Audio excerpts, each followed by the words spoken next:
सांसदों को चुनाव मैदान में उतारे जाने के बाद जूतम बाजार जैसी स्थिति बनी है। जी हाँ, विरोध हो रहा है जालोर जिलों के सांचौर में।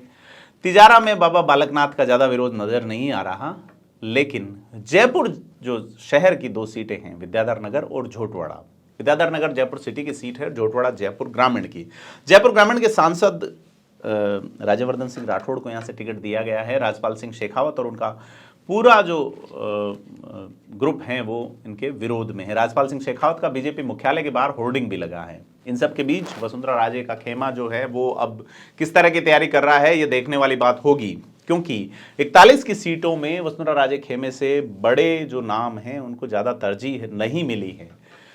आपको अगर अपन बात करें अभी खास करके विद्याधर नगर सीट की, तो विद्याधर नगर सीट पर भारतीय जनता पार्टी के लगातार 3 बार से विधायक नरपत सिंह राजवी को विधानसभा इस बार भेजने से बीजेपी ने शायद मानस नहीं बनाया है। उन्होंने टिकट दिया है दिया कुमारी को। दिया कुमारी को लेके दैनिक भास्कर में आए एक इंटरव्यू ने बड़ा बवाल मचा दिया है। इस इंटरव्यू के मुताबिक नरपत सिंह राजवी का कहना है कि मुगलों को सपोर्ट करने वाले लोगों को भाजपा कैसे आगे बढ़ा रही हैं। सवाल उपजता है कि नरपत सिंह राजवी अभी इस बिंदु पे क्यों मुखर हुए हैं जबकि उनका टिकट कटा है। दिया कुमारी 10 साल से सक्रिय राजनीति में हैं, तो मुगलों को सपोर्ट करने वाला अगर उनके मन में शुरू से था तो क्यों नहीं उनकी ओर से विरोध हुआ, एक बड़ा सवाल है। हालांकि उनके कार्यालय की ओर से एक प्रेस रिलीज जारी किया गया है और उन्होंने साफ इनकार किया है कि उन्होंने किसी तरह का इंटरव्यू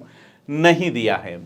राजस्थान के चुनाव में महाराणा प्रताप, तीर तलवारें, इतिहास जब तक नहीं आए चुनाव जमा हुआ प्रतीत नहीं होता। चुनावी सभाओं के भाषणों में अक्सर ये नजर आता है। गुलाब चंद कटारिया उपचुनाव के अंदर राजसमंद की सीट पे जरूर कह गए थे, महाराणा प्रताप को लेके एक विवादित बयान दे गए, लेकिन उस पर काफ़ी बवाल मचा। अकबर को महान कहा जाना, नहीं कहा जाना। कांग्रेस बीजेपी के बीच हमेशा कॉन्फ्लिक्ट ये बना रहता है, लेकिन इस बार कॉन्फ्लिक्ट बन गया BJP versus BJP. Narpat Singh Rajvi troll किए गए। कार्यालय की ओर से बयान आया है कि इस तरह का कोई बयान नहीं दिया गया है। तो क्या जो दैनिक भास्कर के संवाददाता हैं उन्होंने जो इंटरव्यू किया है वो एक फेक मोनोपोली है, ऐसा लगता नहीं है, लेकिन चूंकि उनका अब ऑफिशियल बयान आ चुका है तो ऐसे में इस पे चर्चा करना कोई लाजिमी बनता नहीं है। लेकिन बात निकली है तो दूर तलक जाएगी। नरपत सिंह राजवी जो कि भाजपा को राजस्थान में जमाने वाले भैरव सिंह शेखावत के दामाद हैं। भैरव सिंह शेखावत राजस्थान में 3 बार मुख्यमंत्री रहे। 1977 में पहली बार मुख्यमंत्री बने, दूसरी बार 1990 में और तीसरी बार 93 में। अब नरपत सिंह राजवी खुद 5 बार विधायक रहे हैं, 2 बार चित्तौड़गढ़ से और लगातार 3 बार विद्याधर नगर सीट से। विद्याधर नगर कभी बनी पार्क सीट हुआ करती थी, ये वही बनी पार्क सीट है जहां से राजेंद्र राठौड़ ने पहला चुनाव लड़ा था, जीत नहीं पाए थे, जहां से बीरू सिंह राठौड़ विधायक रहे हैं। तो राजपूत समाज का इस सीट पे बीजेपी के सिंबल पर दबदबा रहा है।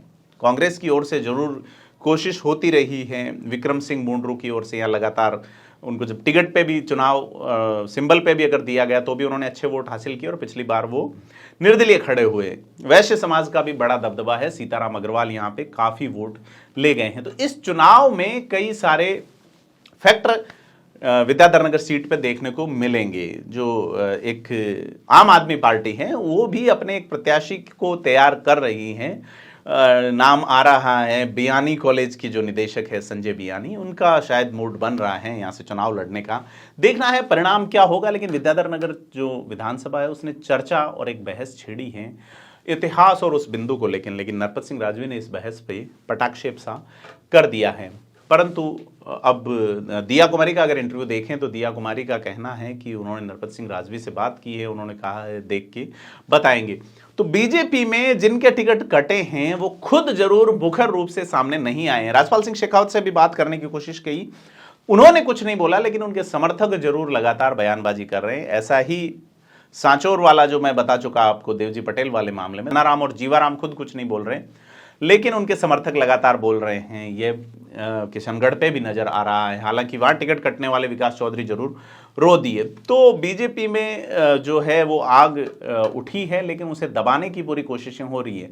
देखना यह है कि कांग्रेस जो ये कह रही थी कि हम बीजेपी से पहले टिकटें डिक्लेयर कर देंगे, वो अभी तक नहीं कर पाई है और श्राद्ध पक्ष में शायद वो करेंगी भी नहीं कांग्रेस की ओर से। लेकिन एक साथ टिकट डिक्लेयर करने पे जो ज्वालाएं उठेगी उसे कांग्रेस किस तरीके से बिठा पाएगी, और साथ ही बीजेपी में भी अभी 159 टिकट्स आने हैं, तो इन ज्वालाओं को बीजेपी भी कैसे बिठा पाएगी, यह देखने वाली बात होगी। और इन बातों को देखने के लिए सब्सक्राइब करें थिंक 360 को।